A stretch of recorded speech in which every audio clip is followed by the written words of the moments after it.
He walked through the burned remains of the old freighter, his boots crunching over metal shards and melted glass, the air thick with the scent of plasma and scorched wires.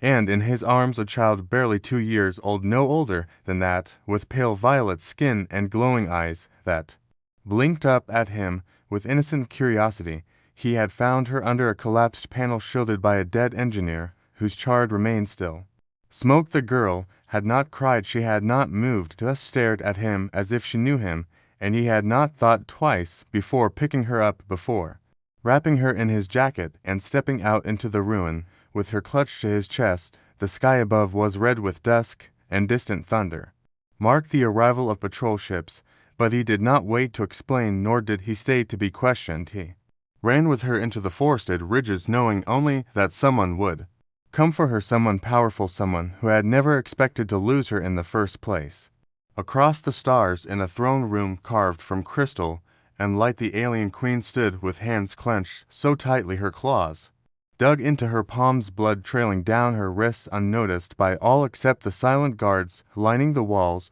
The council dared not speak, for her grief had lasted years, and it had turned to fury and silence since the day her daughter vanished in a trade convoy ambush, a tragedy blamed on pirates. But the queen never believed that, for there had been no ransom, no message, no demand, only fire and absence. And the burning hole in her chest, where once a heartbeat had been shared across minds, now gone. Her empire had not collapsed, only frozen, waiting for an heir who had been too young to remember her name now, perhaps lost to death or worse. But still each night the queen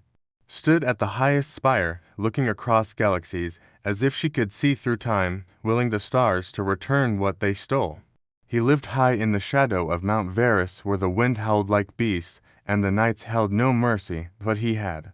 built a home with his hands, stone by stone, and when he brought her there, wrapped in torn jackets and silence, she had not cried, only watched and listened. And after a time she had spoken a name not in any human tongue, soft and melodic and full of ache, and he had repeated it until she smiled and nodded, and in that moment something shifted between them, not blood but bond, not flesh but purpose. And over the seasons she grew, her mind fast, her questions endless, her memories fractured but vivid enough to paint dreams of shining halls and glowing thrones, and a mother who sang through her fingers and touched minds with light. He listened to every word, carved every name into stone, so she would not forget, and he raised her not as a possession, not as a prize,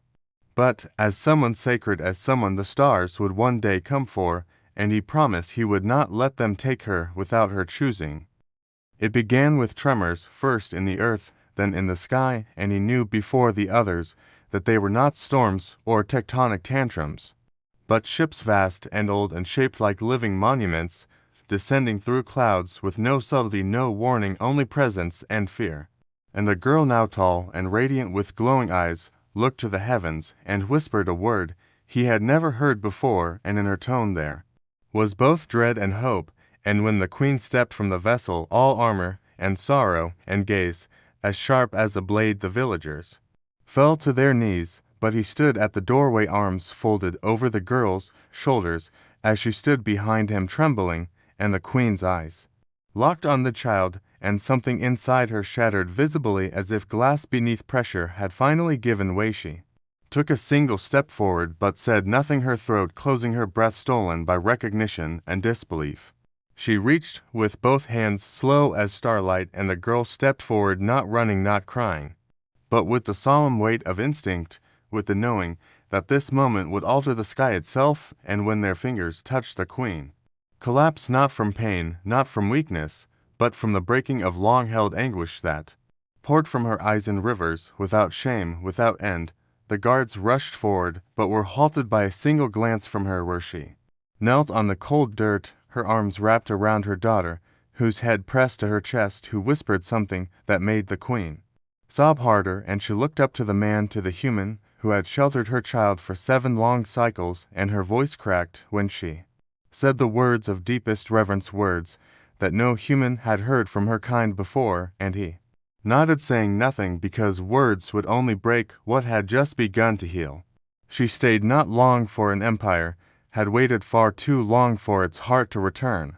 But during those days, she did not wear her crown, she did not sit on her throne, she walked barefoot with her daughter through the mountain paths, learning the names of trees, listening to the wind that had once cradled her child in her absence, and when they left the girl looked back only once, tears on her face, and he smiled through his own heartache, and waved, and the queen beside her touched his shoulder once more, a second time now, with fingers not of royalty, but of a mother. And her tears had not stopped since that first moment, but they were no longer only of loss now, they were of gratitude, of healing, of the impossible made real, and across the galaxy, the stars themselves seemed to shine a little brighter. As the child returned home, not taken, not stolen, but found, and the queen who had wept alone for so long now, wept among the humans who had reminded her how to feel again. Long after the ships vanished into the sky, and the winds returned to their quiet howls, the villagers still spoke of the queen who cried, and the child who had once laughed in their markets, and sung to the sheep, and no one knew exactly when the man had built the cairn on the western ridge, but each stone was etched with a word from a language none of them could read, and he would sit there in the evening staring up at the stars, as if memorizing their patterns again and again, for he had never asked for glory nor sought reward, and yet what he had given could never be weighed in coin, and sometimes when the wind was right, he thought he could still hear her voice on it calling the name she had given him, not father, not protector, but something older, something sacred in her tongue, and he whispered it back to the empty sky as if she might hear. In the royal vessel that moved like a dream through space, the girl sat before ancient windows, watching galaxies whirl like spilled paint, and her mother beside her, never far now, never silent, and yet never pressing, for the girl had seen more than a royal air, should she had learned to plant things and mend boots, and watch the moon rise without wanting to own it. And though the throne room awaited, and tutors bowed low, and ambassadors sent gifts to heavy to carry, she held close what the mountain man had taught her, that to rule was not to command, but to understand that power meant nothing if it could not shelter the lost and the forgotten. And when she smiled at her mother, and touched her mind gently without words, the queen smiled back for the first time in many cycles, and the palace whispered its approval in soft lights and gentle winds through the crystal trees. The coronation came not as a surprise, but as a sigh of relief, for the empire had waited long enough, and the child, now grown, stood before beings from 1,000 worlds, each one watching her not for spectacle, but for promise, and she wore no crown of gold, but a circlet of stone from the mountain where she had been raised, carved by a man whose hands were scarred and strong, and when she spoke her voice carried not like thunder, but like roots reaching deep. She spoke of a human who had held her not as property, not as miracle, but as child, and that she would lead with the same strength and kindness, and her mother watched from the steps, tears in her eyes again, but no longer of sorrow, and all who heard knew then that this was not just the return of a lost heir, but the beginning of something new, something better, something rooted in both starlight and soil.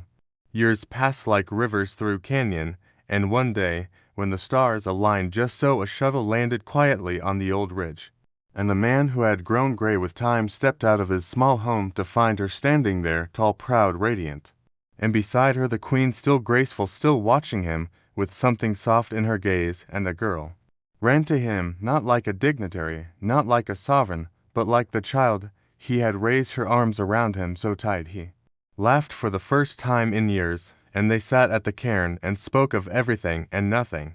And when the queen joined them, sitting not above but beside,